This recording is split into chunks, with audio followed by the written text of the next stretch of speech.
We're going to do a video on a change I've done to the LA150. So what I did was I put a different transaxle in it.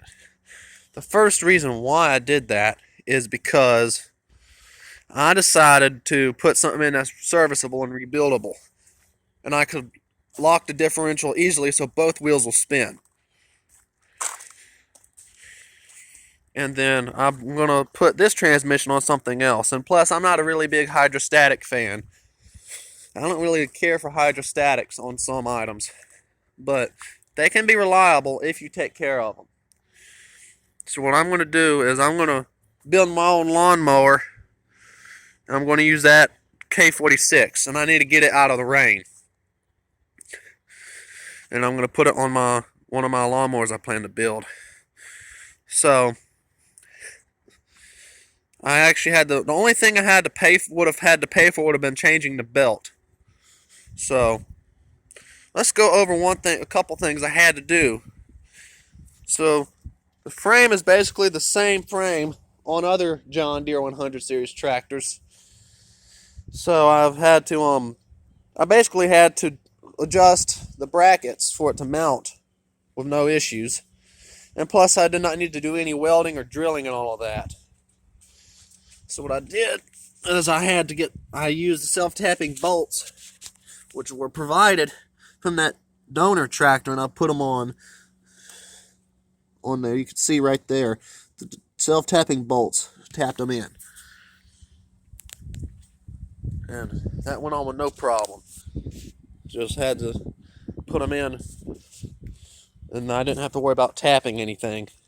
I also had to put the belt guide in and use a different belt. The belt guide, I don't know if you can see it, but it's in there. So I had to put a belt guide on it, and I also had to mount the shift lever on it, which wasn't that hard to do. Well, it kind of was, but for me it wasn't. So this is where it would mount. If you look, that's where the bracket would mount for it to go up and down. And then I had to mount the other bracket on the other side, which is right there. So it's one thing I've done as far as changing it. So that's what I had to do. I also had to get a different belt. But in order to change the belt on a John Deere 100 series, you got to take the steering half apart. But you don't need to remove the sector gear, which is a job to do. You just have to remove the pinion gear, remove it, and that's a job to do if it's stuck. Now, my advice is jack it up. If you don't have one of these types of jacks, you need to get one, and make sure it locks up. This here is what I would buy. You need to get one if you work on this kind of stuff like I do, because it'll save your butt, and it'll save you a lot of time. And in this business, time is money. So, for me it is, but, I've had to raise the tractor up, because after beating on the steering system, which isn't good for it, I mushroomed the top. Now I gotta fix that, which, now I'm using a vice grip. I gotta use a vice grip on it, and then I had to pull the steering out, and I had to put it back together. Tapping the bottom of it mushroomed it, but I've did a temporary fix until I can get a new steering shaft for it, which I don't know when I'll do that.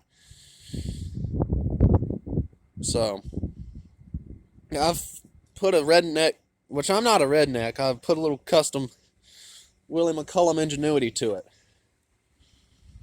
So, and I know that's crazy, but if you look, the sector pinion gear, if I don't get grass on my phone, you can see I put a little spacer on there.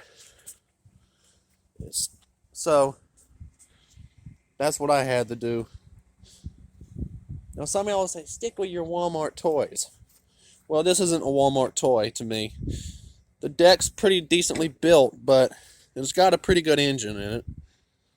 I'll show you, for those of y'all that are calling my stuff Walmart toys, I'll show you what I have, just to prove y'all wrong.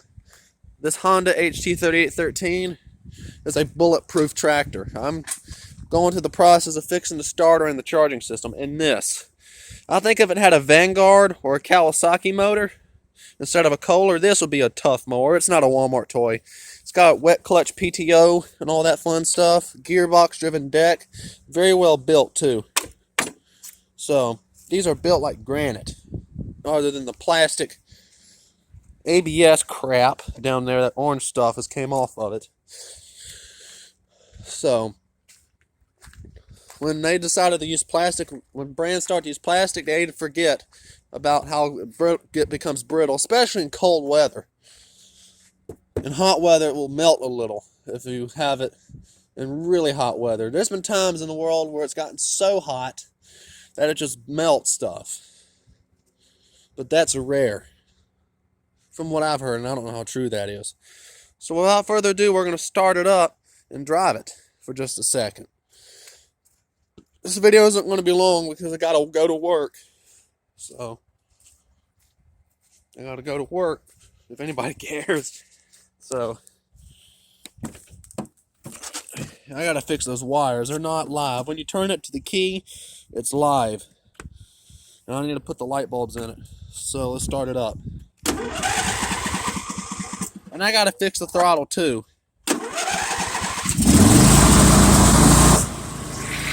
And it don't run that great either. Probably need a good engine. Put it in reverse.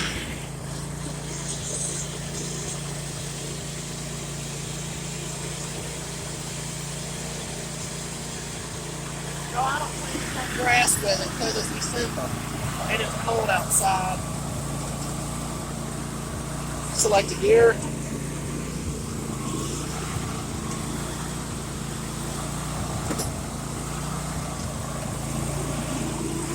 That.